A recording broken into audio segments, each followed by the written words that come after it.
This episode is brought to you by Marvel Studios Echo. All episodes streaming January 9th, only on Hulu and Disney+.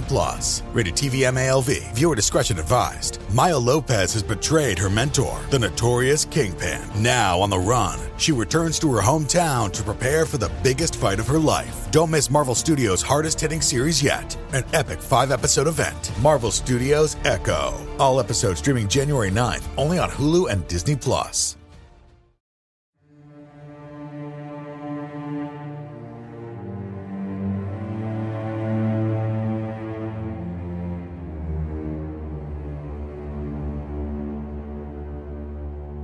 Hello, and welcome to Scare You to Sleep. I'm your host, Shelby Scott. I am back with another story from Laura J. Campbell's beautiful short story collection, No Lesser Angels, No Greater Devils, which I will link in the show notes. It is available for purchase. So many of you enjoyed that last story I shared from her collection, From the Garden. One thing I like so much about this book is the variety that Laura provides with her stories. This one, this week, for instance, is completely different from the last, and I think you're going to love it, especially if you're into aliens. I know I don't do a lot of alien content on the show, so I know it's very much overdue because some of you really enjoy it. Look, I'm terrified of aliens, okay? The idea of space and black holes and alien invasions scare me more than anything else in the whole wide world. I find ghosts and demons soothing and beautiful. Give me a haunted doll or a killer clown any day. But you start talking aliens to me, and I will end up rocking back and forth in a corner waiting for death to come. Anyway, this is the 2007 Baker Award winner for Best Short Story, 416175.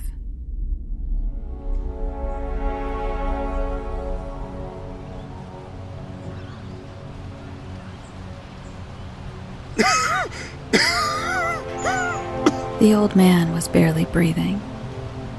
Lynn pulled him from his car, dialing emergency on her cell phone. This is 911. The operator answered. I found an old man. He's barely alive. Send an ambulance. Where are you? Philadelphia Street. Near the park? The ambulance is on the way. Lynn kept her phone on while she checked on the old man. He was coughing, his throat rattling gravely with every spasm. She had been lucky to see the car parked in the distance. Jogging by, she noticed the black tube that had carried the exhaust to the driver's side window. She had broken open the door and pulled him out. He was in bad shape. He kept asking her, "Do you believe?" "Believe in what?" she asked. "Something bigger than yourself." "Sure," she replied. His smile was a weak, plaintive smile. "Can you keep a secret from me? Something you promise not to tell?" Lynn nodded. The old man's eyes were dying. "I promise." She felt the need to humor him, to keep him hoping. He slipped something into her hand. "Put it in your pocket. Now." She did as he requested.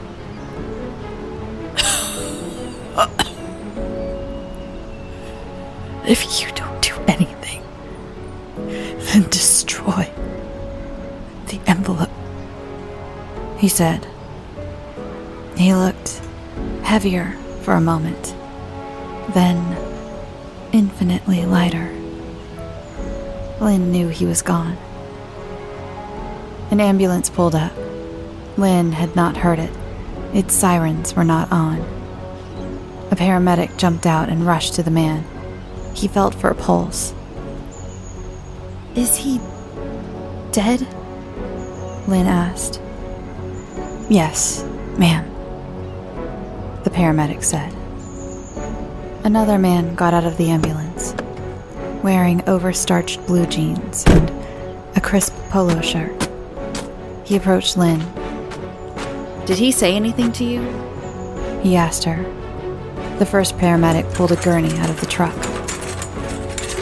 No, not really. Nothing? The man asked. The questions were not normal for the circumstances. There was no inquiry about how the old man had died. That disturbed her. He asked me if I believed in God, Lynn replied. It was not quite the truth, but she had read somewhere that the more truth there was in a lie, the more believable the lie was. Bill must have gotten religion, the paramedic said, wrapping the body up on the gurney. The man in the starched blue jeans looked at Lynn. We have some questions. Perhaps you could come with us? A small crowd was gathering. I have an appointment this morning, Lynn lied. Why don't you give me your card? I can call you later. I'm all out, he replied. Can I see your ID? I could copy your information down. He pulled out a weathered pocket-sized spiral notebook. I left my ID at home. I was just out for a quick jog. Lynn felt like she had suddenly become involved in a game she didn't know all the rules to. You should always carry ID. It's the law. Name and address? It was an order, phrased to compel information blindly. Lynn's father had told her a story about captured Allied pilots in World War II. The Germans had an easy ploy to extract intelligence from them, giving the prisoners forms to fill out. All categories of forbidden information were included on the form, alongside seemingly innocuous questions.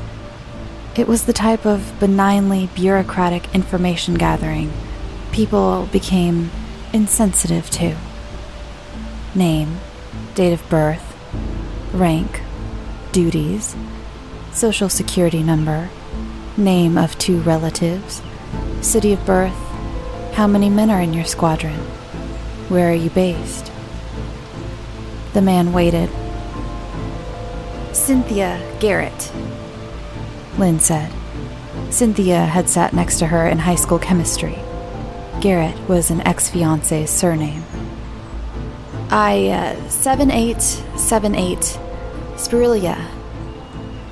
The address was for a new condo tower currently being leased out. The man nodded, then got back into the ambulance. It left without any fanfare. No lights, no siren, Lynn noticed. Ma'am? Ma'am? Lynn heard a voice on her cell phone. Yes? We have an ambulance on the way to your location. The woman advised. The ambulance just left, Lynn said. There was the sound of computer keys clicking. We show no arrival yet. They just took the guy's body away. There was silence, followed by a sudden exclamation. That's so weird. The entry just came in. I'll cancel the other truck. Then, it suddenly occurred to her. The paramedic had called the old man Bill, as if he knew whom the old man was, before they got there. The little voice inside told her she was already part of something bigger than she was. Lynn checked out of her motel, paying in cash. When the drunken desk clerk turned back to watch televised women's beach volleyball, she tore the page with her information out of the registry. She was spooked by the man in the blue jeans. He had been too muscular and too efficient for any entirely wholesome job. He had the lean, heartless look of a predator. It made her uncomfortable to think that he had gotten her scent. The old man had given her an envelope. Inside, she found an old Easter card containing a key, an address, some cash, and an index card with 2 circles drawn on it. "Make sure no one follows you," was written inside. It struck her as a strange suicide note, because it wasn't one. It took half a day to drive out into the low mountains where the address was located. Concrete highways gave way to asphalt roads, and eventually gravel-strewn dirt roads. She was glad her father had taught her how to use a compass and a map. Lynn made a quick grocery and supply run on the way out, noting the lack of businesses along the road. She had packed her laptop and a few other personal items. Once at the address the old man's note specified, she stopped the car. It was a secluded cabin, tucked away beneath tall pines. Little brown needles littered the drive. She pulled the car beside the cabin and went into the house. The key provided with the Easter card worked, which amazed her. Once inside, she locked the doors and took stock of her new home. The electricity and water worked, which implied that someone was paying the bills. She put her groceries away, noting how spotless the refrigerator was. It was a small building, one large room with a separate bedroom. The main room was divided using furniture and screens into a bedroom. A living area, complete with a television, and a work area. The latter area included a very modern computer. Next to it, in almost time-warping juxtaposition, were old electronics, a radio, transmitter/receiver, and a synthesizer out of a 1980s catalog. Quite a few of the machines were analog. Lynn noticed how clean the place was. The scent of cleaning fluids lingered in the air. Someone had been expecting someone to show up here. Lynn hoped she was an acceptable guest. She turned on the computer, the envelope the old man gave her resting in her lap. The computer greeted her, a voice pattern program and artificial intelligence coursing through the machine's wiring. "Enter passcode," a man's voice said. It almost sounded like the old man. Lynn thought for a moment. The only thing she had been given resembling a code was the number written on the old Easter card. She entered it, carefully typing 416715, and the machine dialed a number. "Hello?" a man's voice said over the connection. "Hello?" Lynn replied. "You the new operator?" he asked. "I guess. You the new boss?" "Not quite the same as the old boss," the man replied. Lynn could hear the leather upholstery of his chair squeak. She could also hear an echo. He had a large office, surrounded by walls of glass or solid concrete. "Where's the old man?" he asked. "Dead. Carbon monoxide poisoning. He hooked the exhaust pipe of his car up to the inside." "Did you expect that?" "In a way. the man replied, without emotion. Not that he was suicidal, but there were parties that wanted him to be that way. They must have finally made his mind up for him." "So, the old man kicked the bucket. Where does that leave you?" "Looking for a new bucket. You seem game enough to be here." "You're very lucky, me being here. What do I call you?" Lynn had picked up a deliberate poise on the part of the man, like he was accustomed to getting his way and giving orders. "Mr. Allen." "No, General Allen. Is Allen a first name or a surname? Not in your need-to-know packet. There was a pause. You did get that packet, right? The concern that trailed his question was the first chink in the armor Lynn had sensed. I got an old Easter card, a set of keys, and a map, and a few odds and ends. Who knows you're there? No one. Should someone? Privacy is next to godliness for you right now. I'll skip my next shower, since cleanliness is out then. Lynn could almost hear him smile. Did anyone else approach you?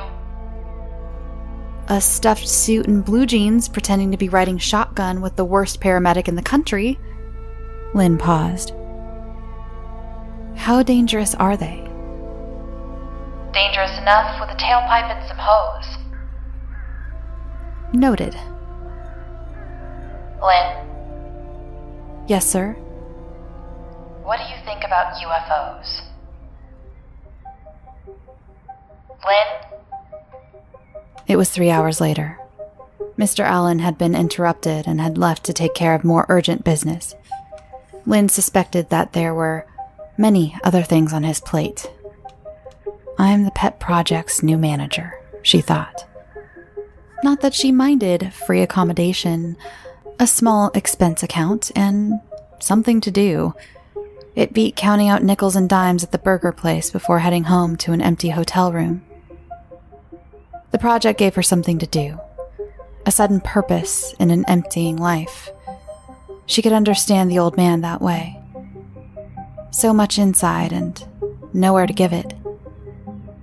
It had been serendipity for her, the old man, and Mr. Allen.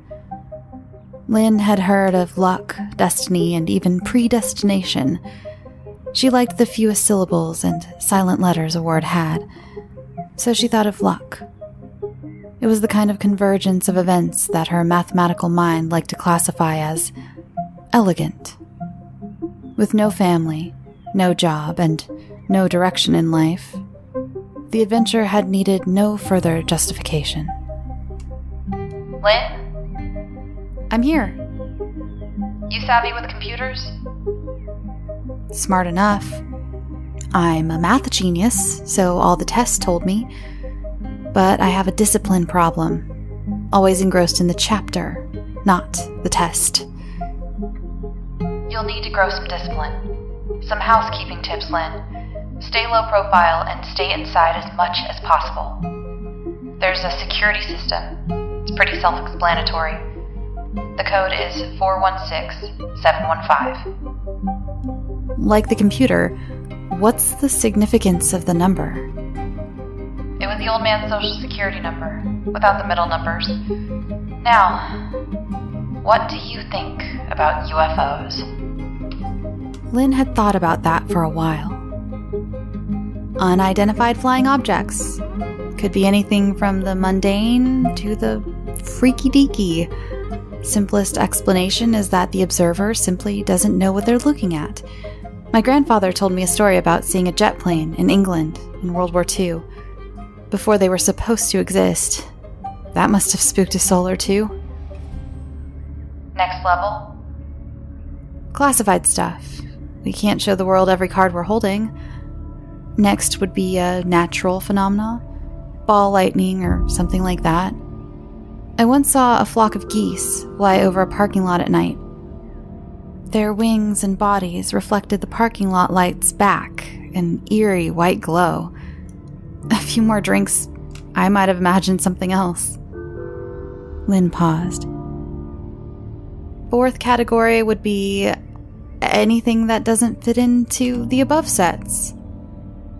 Little green men? Why not? The universe is a big place. It's hard to imagine that God built a master-planned community and then stuck all the sentient beings in one little isolated house hidden in a back cul-de-sac. I like you, Lynn. Mr. Allen assessed. You seem adjusted. Your predecessor saw Too many boogeymen. Just because you're paranoid doesn't mean everyone isn't after you. Can you guess what category of UFO this project you've stepped into concerns? I'm going to go with door number 4. Bright girl. You'll notice your computer has a unique screensaver. SETI at home, Lynn replied. The program helped crunch the enormous data field being collected by the Search for Extraterrestrial Life project. Large technical ears eavesdropping on the universe for any sign of communication.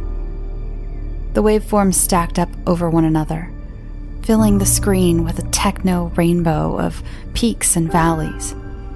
There were the sounds of outer space, being scrutinized for any organization that might indicate intelligence or purpose. You're on board, Lynn, Mr. Allen said. It was a statement of fact, her acquiescence immaterial. Mr. Allen, we search for extraterrestrial intelligence while we beam old I Love Lucy's into the cosmos. Perhaps they think we'd be better off cultivating our own intelligence here. You work on this puzzle harder than you've ever worked, Mr. Allen ordered, ignoring her observation. This project depends on you applying yourself to the chapter the test is covering. I don't take kindly to little Air Force 04s telling me what they think at budget time.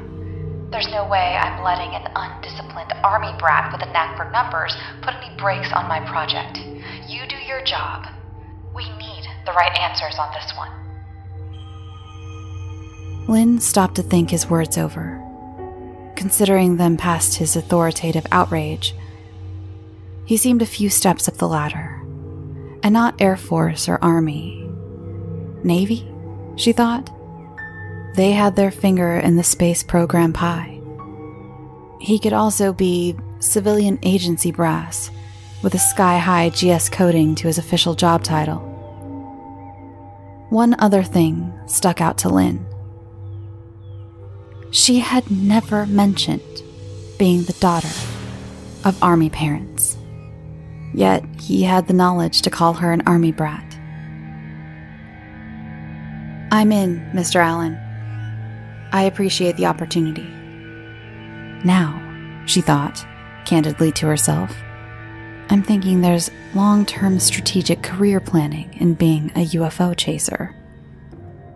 Good, because if I'm going to spend resources protecting you, I want you to be aware of how the world works. Protecting me? Lynn asked. Yes, Lynn. People are trying to find you. I've already seen the pre-prepared press release announcing your death. She heard Mr. Allen lean back in his squeaky chair. All it needs is a date. It is an opportunity, Lynn realized. One of those that looked more daunting when it was really considered. A quick thought flashed across her mind. What would I say to the aliens if they were real? I might be the first person to talk to them. The person who makes the first impression for the whole damn planet. The first to figure out what beings from someplace other than Earth think, believe, intend. What would I say? She pondered. Hi, I'm Lynn, an in-between jobs math geek with a jogging problem. It had never worked for her on the dating scene. She wondered why she thought it would work as an opening introduction to an intergalactic communications officer. Mr. Allen had his own doubts to add to the stew. There may not even be aliens, he said ruefully. You and I will just grow fat off a miscellaneous line item expenditure in a classified budget report. But just in case, start with the notebooks by the computer. They'll bring you up to speed. Every abduction we know about is in there. Try to figure out if any of those are real. Why fly across a galaxy to tip cows? Lynn was alone in the small cabin, hidden away in a darkness of night she had never experienced before.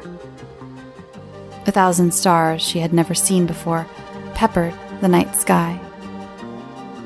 She opened a beer and started reading the notebooks.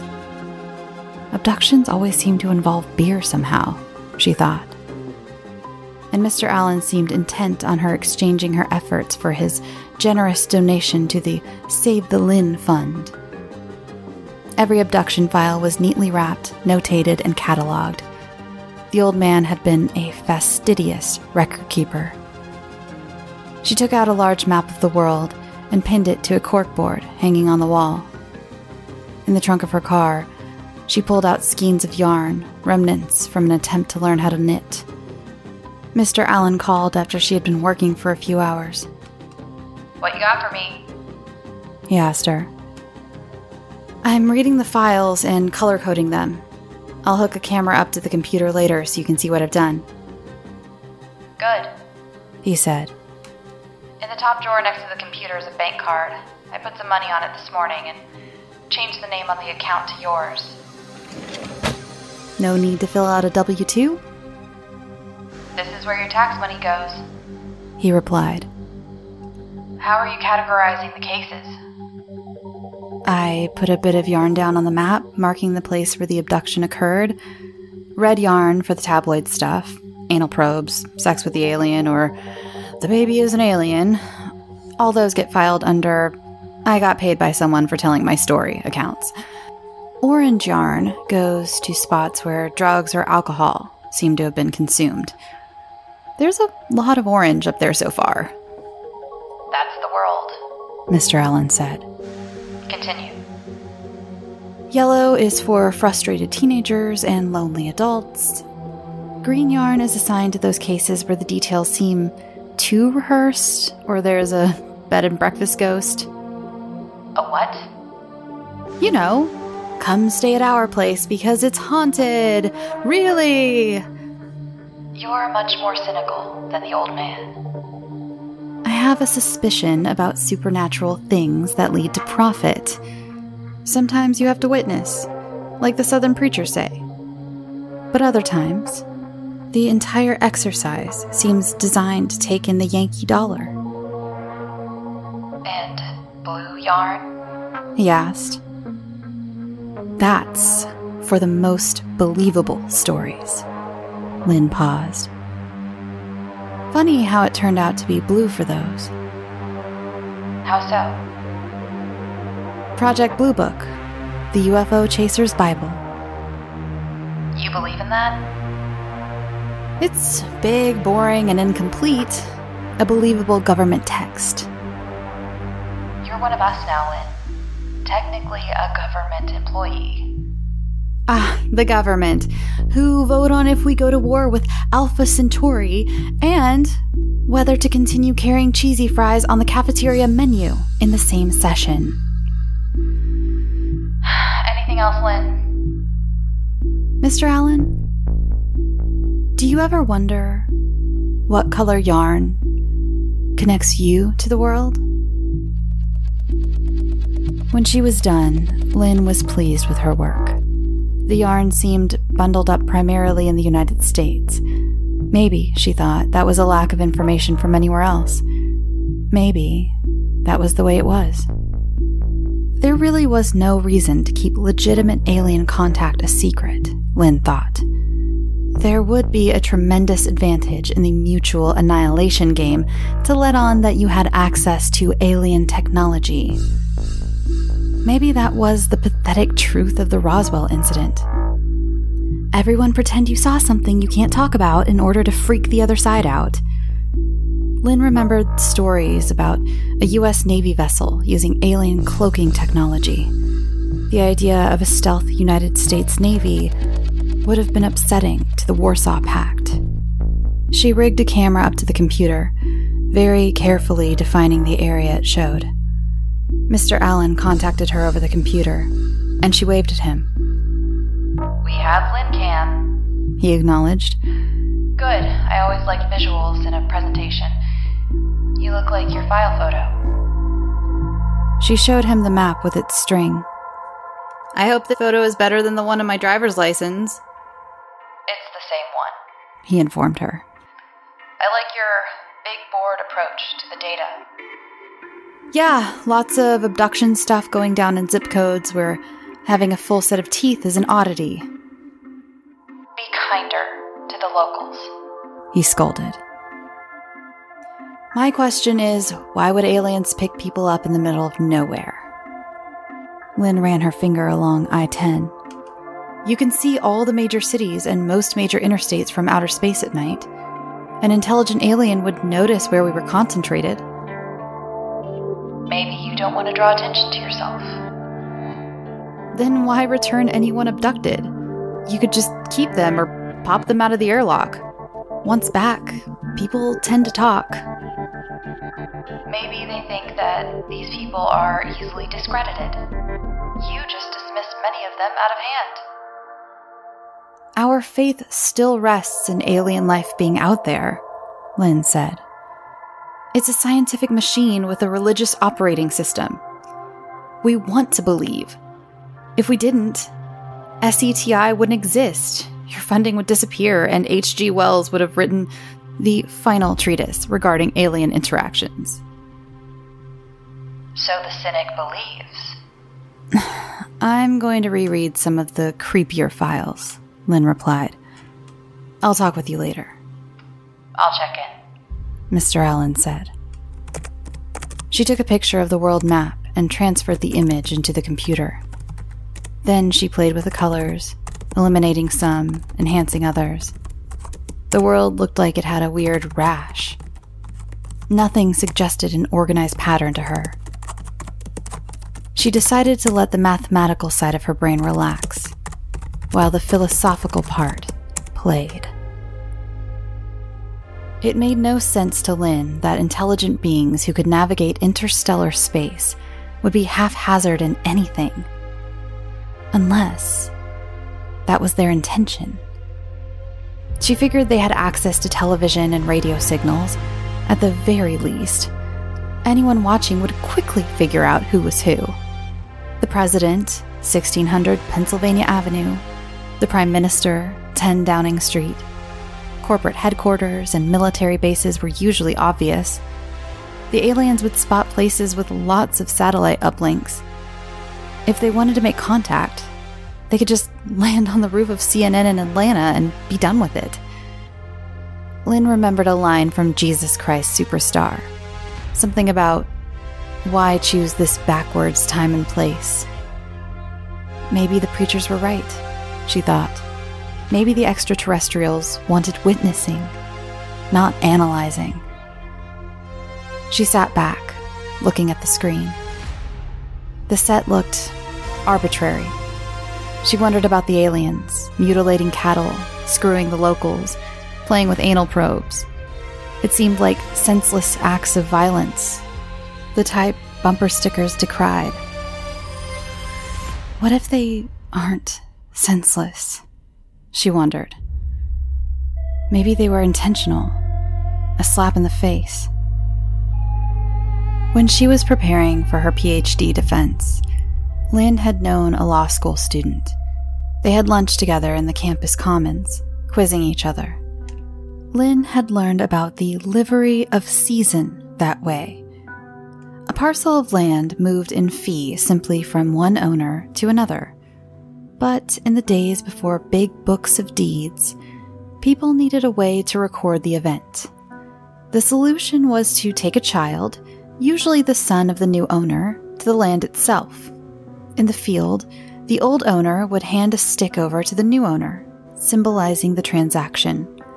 As the ceremony was performed, the kid would get a sharp slap upside the head, completely out of the blue. The end result was that the kid would remember the event. Maybe that's why Planet Q put anal probes on every departing flight, she mused. She regarded the abduction sites. She couldn't help but feel they were a set.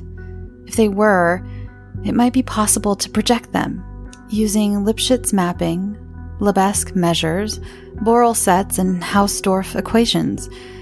It was the type of fractal geometry Lynn excelled at, taking seemingly random numbers and producing meaningful patterns. She printed out the map, giving the picture an X and Y axis, determined to figure out what the drunken Morse code was saying. A mass distribution mu, she mumbled to herself. On my set, F with less than mu infinity. It was the sort of thing she lived for, even if she did feel drafted into a 1 o'clock in the morning show on the Discovery Channel, some smooth voice narrating her clandestine story. She manipulated and projected, turning the locations into a more manageable set of dots and dashes. In time, she had a picture, something that looked ordered and deliberate. From chaos, something was taking form. She sat back, amazed. Now all she had to do was figure out what was the question she had asked, to get her answer. Lynn didn't believe in coincidences. She believed the laws of physics influenced all things, even when their operation was not apparent. As she pondered her work, it occurred to her how fortunate Mr. Allen was that she had been the one to find the old man. But it wasn't luck, she decided. They knew I would be along. They set the old man up for me to find. I jogged that route every morning. Or the old man managed to be where she would find him. She wasn't sure if Mr. Allen and Mr. Blue Jeans were working together or were the fiercest of rivals. The new boss was the same as the old boss, but the new employee was different from the old employee. It didn't really matter. She sensed a trap around her. Any news? Mr. Allen asked in his customary afternoon call. I've been searching leads. The old 5W approach. Who, when, what, where, and how. Starting with where. And?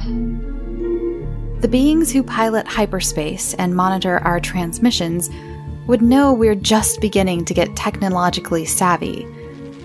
I figure they're testing us, seeing if we're puzzle solvers. I guess they want to know if there's intelligent life here. Can we answer the Sphinx's riddle yet? Can you? Mr. Allen asked. The 4 legs, 2 legs, 3 legs piece I know. It's the 5 tentacles bit that scares me. You'll let me know if you solve it, right? I'd like to advise you through any delicate next steps.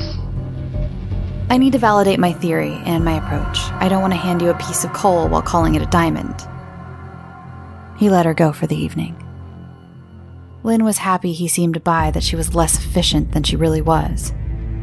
She remembered the man in the polo shirt and jeans, pressed to a formal crispness. He had been in uniform, even in civvies. She watched the computer screen still processing the SETI data, the graphs piled up on top of one another. There had only been one close hit on SETI, when a team thought they saw a regularity in the data. One of them had said, "Wow," and that's what the data set was known as. Lynn took out tracing paper and pens, wanting to work away from any keystroke surveillance. The lines looked like a Cantor set. But not quite, she thought to herself. Fractal geometry was not going to solve the whole puzzle. Lynn could sense a sequence. She remembered biology, complex globs of DNA unraveling to allow themselves to reveal the recipes for making proteins. She held up tracing paper sheets with her sets on them. How did that work? She thought. RNA went up to DNA. The RNA read the code, making complementary strands, mere reflections of nucleotides. Then other types of RNA stepped up to the plate, retranslating the code and making the target protein. But the relevant code was hidden inside a longer string of data.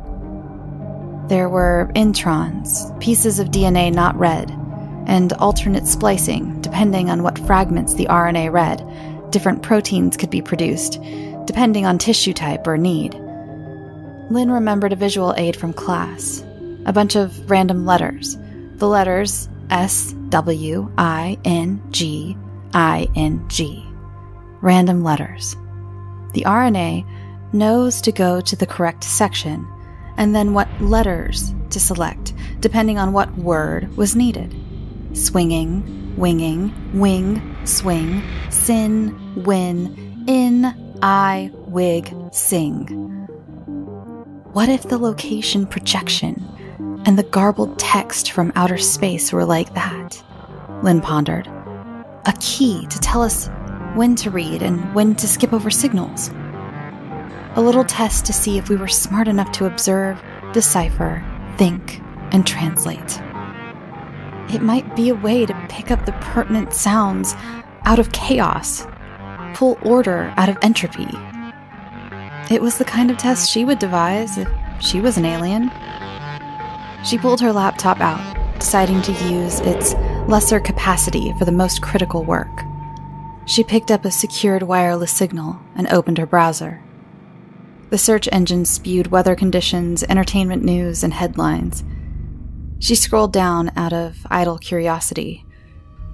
Down towards the bottom, one headline caught her attention. California woman still missing, believed dead. She clicked on the link. Lynn Kelsey has been missing 2 weeks. Now park rangers believe human remains found in the mountains may be hers. Kelsey was jogging in the region, known for occasional mountain lion attacks. Lynn read her obituary with interest. Whoever wrote it knew everything about her. Officially dead, Lynn felt an impetus to work even harder. She had to make herself valuable enough to someone to keep herself alive. The morning was cool, and she made herself coffee and started a small fire in the cabin's fireplace. She overlaid the set she had devised on various SETI printouts. She was looking for something that matched something, a kind of cosmic mahjong game. She tried placing the tracing paper along the horizontal peaks and along the vertical values. She rotated the paper along the diagonal, trying to match the points to anything. The pattern of dots and dashes played inside her eyelids. Days passed, and she humored Mr. Allen. There is a deadline, he suddenly announced. What do you mean, deadline? When? You're not on that need-to-know list. How close are you to having anything? Hard to tell. It could be the next 5 minutes. It could be decades. Science doesn't schedule its eureka moments. Well, work faster. That afternoon, she found a match. It was the sort of coincidence Lynn believed in. At first, she disbelieved her own observation. Rechecking her work, she found she had something that lined up neatly along a diagonal. She took note of the frequencies and durations of the noises represented. In a sublime moment, she basked in the possibility that she was alone on the planet, holding the key to communicating with something out there. Lynn also wondered, how far out there? Maybe Mr. Allen was seeing something she didn't. Why would he suddenly worry about her timetable? Her predecessor had worked on the project for years, judging by the old man's notes. But if something was passing by now, close to Earth, Mr. Allen would want to have a greeting prepared by then. Lynn pulled out the old man's transmitter and synthesizer. She hooked her laptop up. She started running a bogus program on the official computer, sensitive that her online work might be monitored. May as well have some fun while the computer is working for me, she said aloud, for the benefit of any bugs that might be planted in the room. She programmed the sound date from the SETI points into the offline computer, guiding it to output the information as sound on the old synthesizer. She hooked it up to the transmitter, connecting her laptop microphone to her headset. She discreetly placed the card from the packet the old man had given her on her lap, hiding it slightly beneath her laptop. The 2 circles drawn on the card each bore a line crossing their circumferences. Looking at that transmitter, Lynn realized there were 2 knobs, and the lines corresponded to settings. She hit the on switches and sent the signal generated by the number set out into space. It sounded almost like an old phonograph record being played backwards. Lynn half expected to hear the words, "Paul is dead," coming out of her headset. Silence replied. She hoped she hadn't said anything rude. There was a fuzzy, crackling noise, and across her earphones, she heard a word.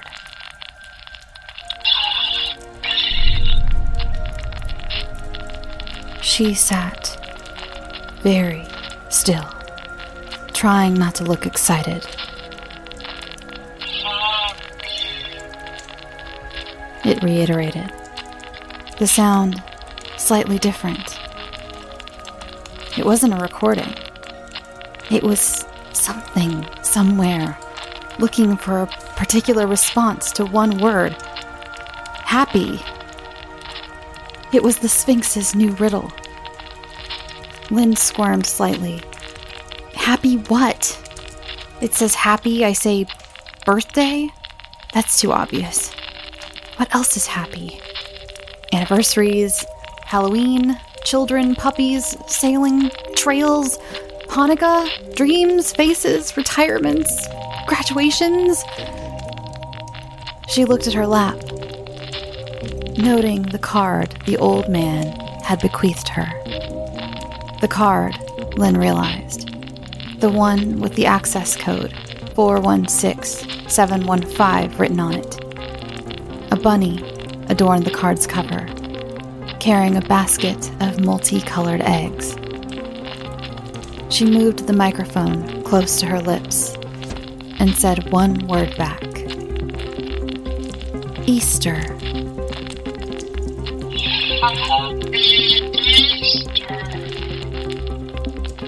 A voice replied, heavily distorted by background noise and thick with a strange accent. Do you speak English? She asked, amazed. It was like a bad science fiction movie where the entire universe spoke the Queen's English, unless the movie was made in Tokyo and then every sentient being out there understood Japanese. The voice replied, This is first contact, Lynn thought. She had no idea who or what she was talking to, but at least they hadn't already written her obituary. She felt a queasy panic in her gut. Do not respond to anyone who does not give you the code 416175 first. Do you understand?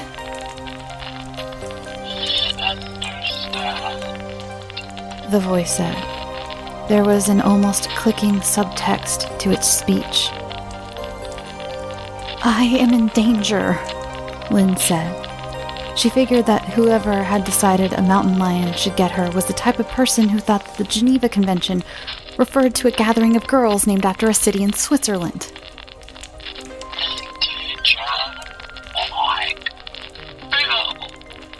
Like Bill, Lynn replied.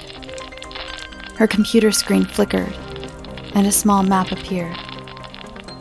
There was a spot highlighted.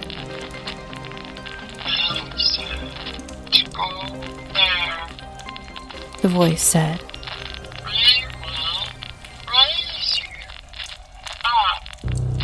Lynn paused. She figured she had time to get there if she made the escape look like an overdue jog. Okay, she said. There was silence again, and she turned off the machines.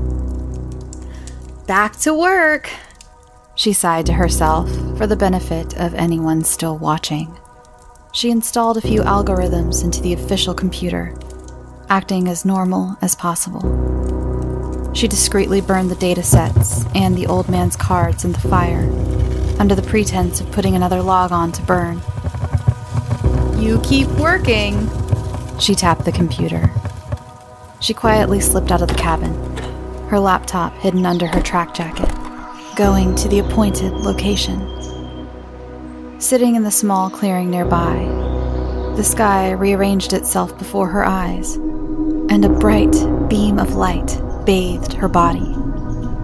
It occurred to her that she was probably one of the few people to request an alien abduction. She felt something from the ship pull her up towards the metal belly. In the distance, she heard helicopters landing around the isolated cabin, people barking orders back and forth. As she was lifted above the tree line, she could see the front door give way to the men smashing it in.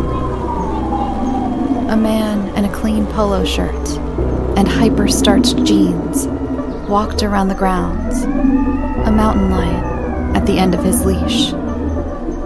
All things considered, Lynn hoped her future would entail explaining the old I Love Lucy episodes to inquiring alien minds.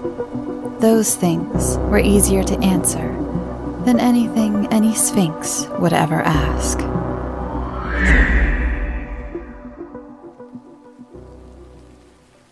Hey there, it's the new year. You've got mood boards and resolutions, and work is back in full swing, and you don't need any extra stress in your life. And Factor's ready-to-eat meal delivery takes the stress out of meal planning and sets you up for success in the new year. Skip the grocery stores, prep work, and cooking fatigue. Instead, get chef-crafted, dietitian-approved meals delivered right to your door, with over 35 meals to choose from per week, including options like keto, calorie smart, vegan plus veggie, and more. Plus over 55 weekly add-ons. You'll have a ton of nutritious and flavorful options to kickstart your resolutions. Forget frantic lunch preps and rush dinners. Factor's 2-minute meals are your secret weapon in the new year. Fuel up fast with restaurant-quality meals, all delivered right to your door. Factor now offers loads of snack options like breakfast, smoothies, juices, snacks, and more to keep me going no matter what's on the schedule. Skip the overpriced takeout trap.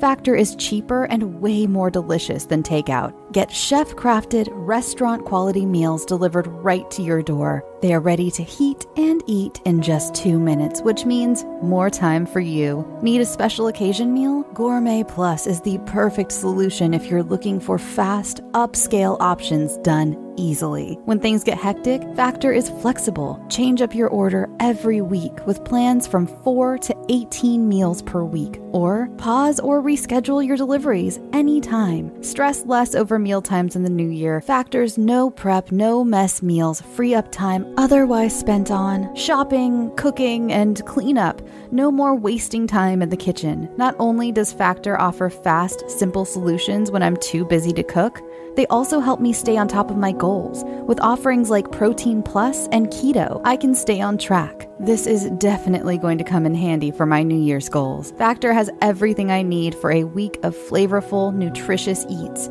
In addition to ready-to-eat meals, they have cold-pressed juices, smoothies, energy bites, extra protein, veggie sides, and more to keep me energized during frantic times. Head to factormeals.com/scareyoutosleep50 and use code scareyoutosleep50 to get 50% off. That's code scareyoutosleep50 at factormeals.com.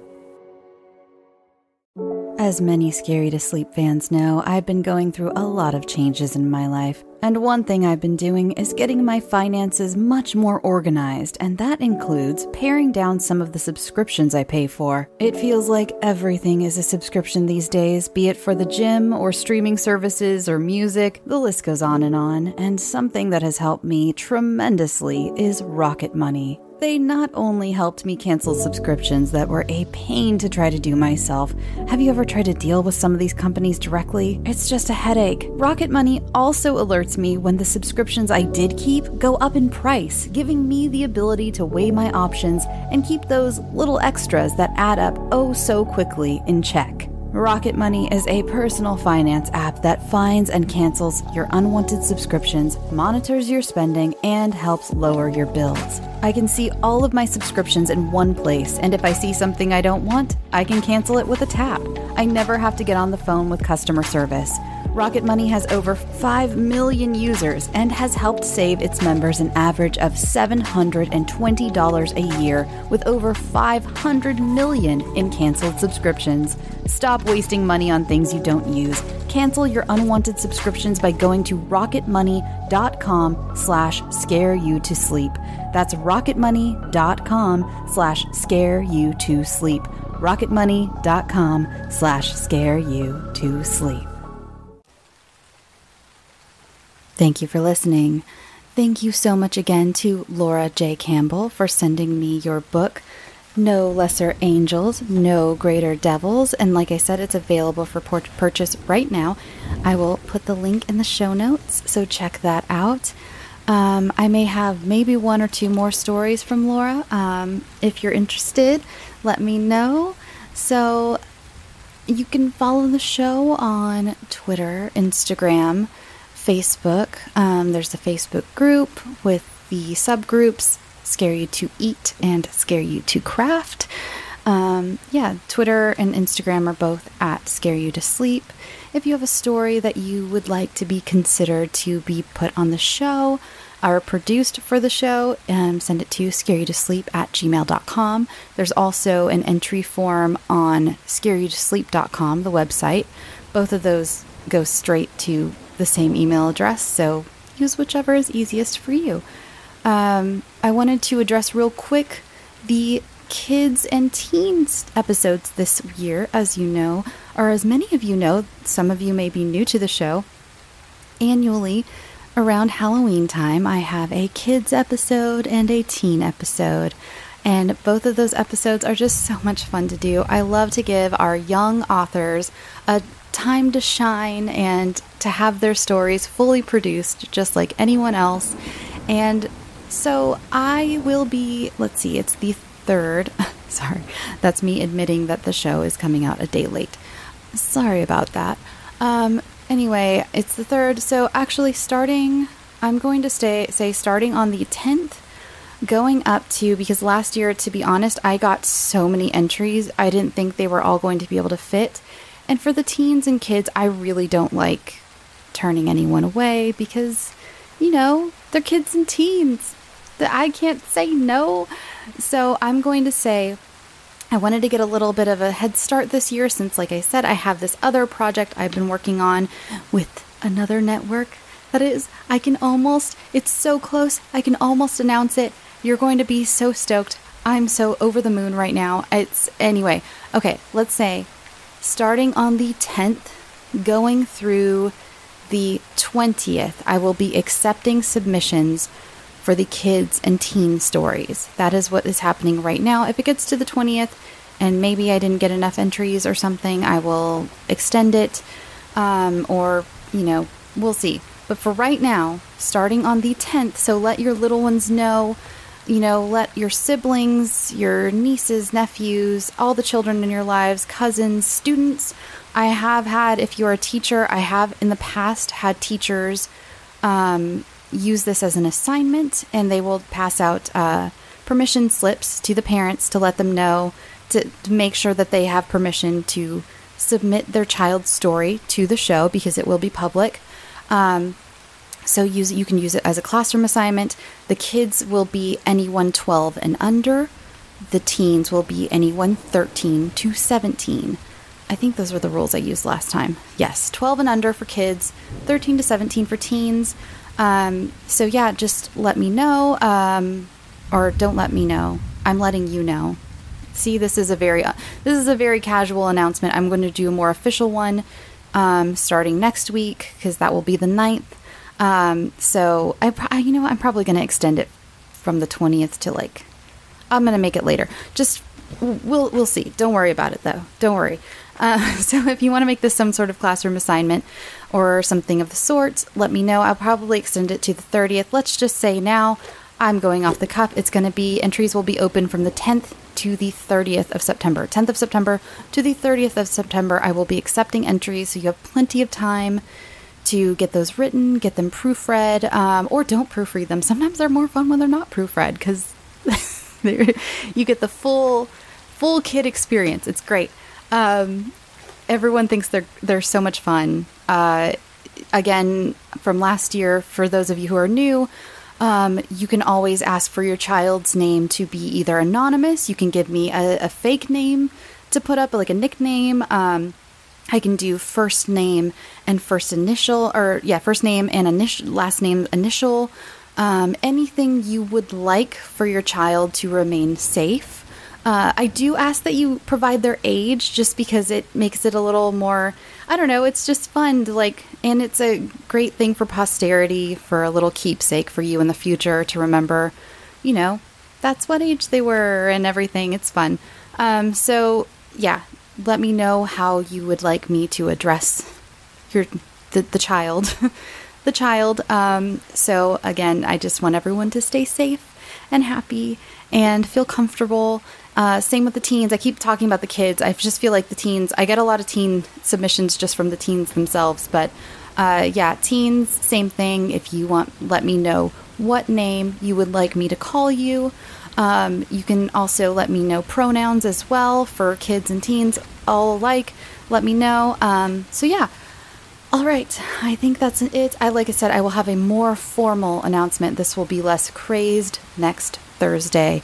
It will be a little more organized, and this will be at the top of the show with set rules for the entry and all of the stuff, all the stuff. But I wanted to throw that out here. Throw that out there. Wow. While I'm thinking of it, so you guys can get a good start on everything, especially, like I said, if there are any teachers out there who want to make this a classroom assignment, then that's great. And I know that takes time, and permission slips take time. But I also, for those teachers in the past who have worked with me, do not feel pressure to do that again. Please don't feel any pressure. I understand school is still, with COVID and everything, school is still up in the air. Some of it is remote, some of it's in person, some of it is in person and going remote, and vice versa. So if you have worked with me in the past, don't even worry about it. Do not feel pressured to do this. I just wanted to throw it out as an idea and a fun thing to do if you are feel so inclined. Okay, everyone, I'm going to go. Thanks for listening again. Thank you to my author, Laura J. Campbell. Check out her book. All right, go get some sleep. Sweet dreams.